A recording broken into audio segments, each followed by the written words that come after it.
आहो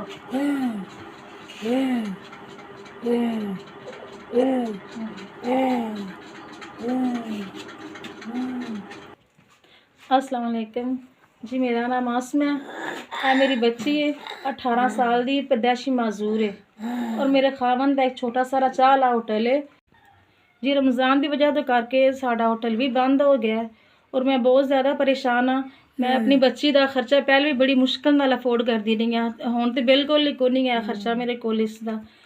पैंपर, दवाई, नरम गज़ा और इसदा रेडीमेड खाना दाना आंदा वे सारा घर जी। घर का खाना तो बिल्कुल नहीं खाती और मैं दूसरा खर्चा अफोर्ड नहीं कर सकती जी। मैं बड़ी मुश्किल विच, मेरे घर दे इतने वसाइल नहीं है कि मैं अपनी बच्ची के हाजात पूरे कर सका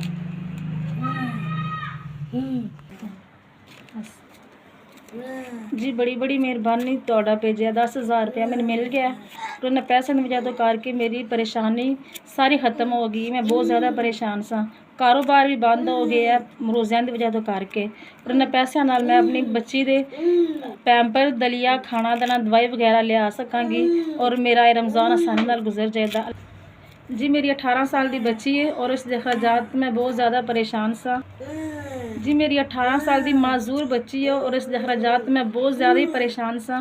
तुहाडी मदद नाल मेरी परेशानी ख़त्म हो गई है और इन पैसों नाल मैं अपनी बच्ची के तमाम अखराजात पूरे कर सकांगी। अल्लाह ताला तुहाडा भला करे। पैंपर, दवाइयाँ और इसका खाना दाना जो कि नरम गज़ा खांदी, घर का खाना नहीं खा सकती।